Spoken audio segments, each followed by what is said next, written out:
Hey Cavs! Today Young Senators is kicking off Women's Empowerment Week by talking about women's suffrage. First off, the reason we are highlighting the contributions of women throughout history is to celebrate Women's History Month.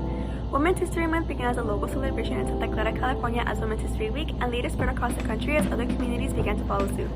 Women's History Week was first recognized at the national level in 1980, and in 1987, March was declared National Women's History Month. A key part of Women's History Month is the battle for voting rights. Women's suffrage first began to be acknowledged in 1848, when the first Women's Rights Convention was held in Seneca Falls. There, Elizabeth Cady Stanton wrote the Declaration of Sentiments, a document that outlines the rights women should be entitled to as citizens, which was signed by 100 other men and women. Some people would consider this the start of the women's rights movement, as after this convention, Elizabeth Cady Stanton and Lucretia Mott organized factions throughout the states to campaign for suffrage. After the Civil War, Elizabeth Cady Stanton and Susan B. Anthony created the National Women's Suffrage Association in opposition to the 15th Amendment to work towards passing a constitutional amendment that included women in the right to vote. At the same time, activists Lucy Stone and Henry Blackwell founded the American Women's Suffrage Association. They supported the 15th Amendment, which granted black men the right to vote, and instead lobbied for the women's right to vote at a state level.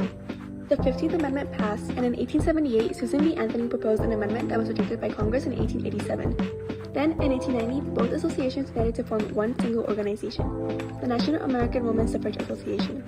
Wyoming was the first state to ratify legislation granting women the right to vote, and within 6 years, they were able to get 3 more states to follow suit.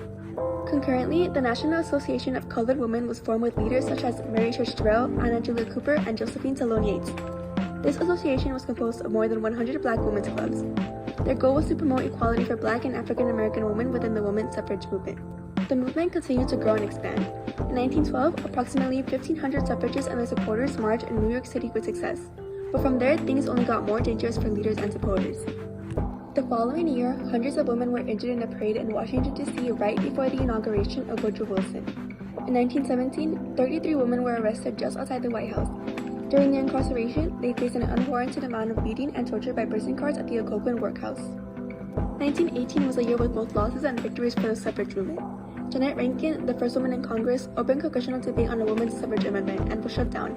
However, President Wilson came out and showed support of women's suffrage, mostly due to the fact that women were essential to the war effort during World War I, and he felt that they should be given the right to vote in order to make the world safe for democracy. After a long fight from suffragists, the 19th Amendment was ratified and incorporated into the Constitution on August 26, 1920. This amendment states that no citizen in the United States could be denied the right to vote on account of sex. However, some women were still denied or prohibited from exercising their right to vote based on their race. When discussing movements such as women's suffrage, it is important to discuss the intersectionality of the movement. Even though Black, Indigenous, Latin, and other women of color played a significant role in ratification of the 19th Amendment, the amendment did not explicitly protect the right to vote. So, what is intersectionality? Intersectionality is the interconnected nature of social categorizations such as race, class, gender, and others as they apply to a given individual or group, regarded as created overlapping and interdependent systems of discrimination or disadvantage. To put it simply, the intersectional theory asserts that people are often disadvantaged by multiple sources of oppression. In this specific case, we'll be talking about the intersection of race and gender. Within the movement itself, there was a divide between people prioritizing the white women's right to vote over the right of black men and the women of color. Separate organizations were made to advocate specifically for black women out of necessity, as they were often excluded from the movement for their race.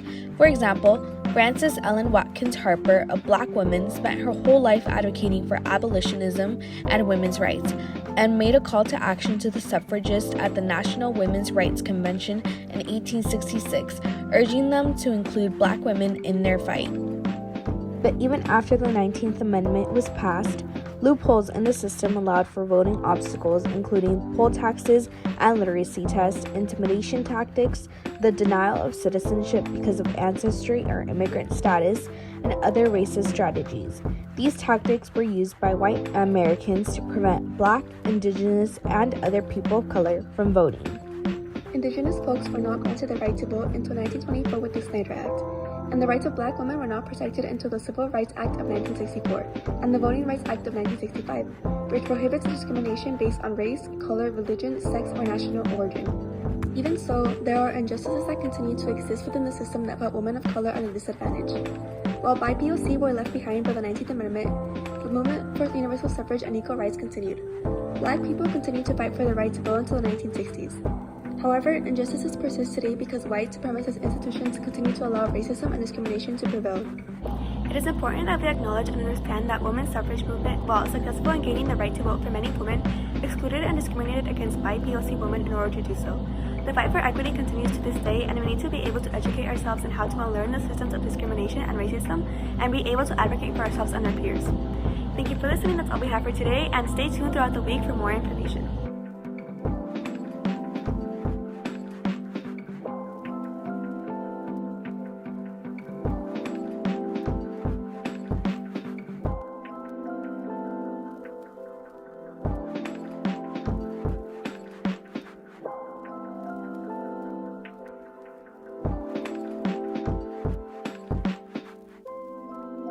Today we're going to be talking about periods. Andrea, it's upside down.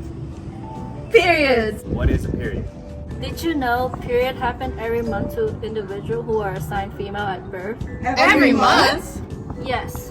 It is essentially when unfertilized eggs and discharge, such as blood, get released through a female's vaginal area. Some individual flow may be heavier than others, which can ultimately lead to harsher side effects or symptoms. Periods are a natural force that occur amongst individuals everywhere. Different people have different experiences which require different products such as pads, panty liners, and tampons. Why is it important to end the stigma around periods? Most folks hide behind the truth of or are embarrassed of the association with pads, liners, tampons, and other hygienic products. However, we fail to acknowledge the importance that it serves for women. Rather than degrade periods in women, we should collectively empower them and demonstrate our support towards this natural enriching action. Period. Yeah. What can the students and faculty do to end the stigma around periods?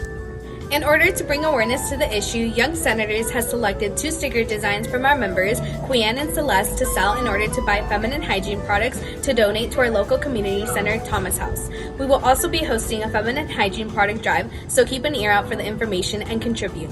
Thank you for listening and help us end the period stigma.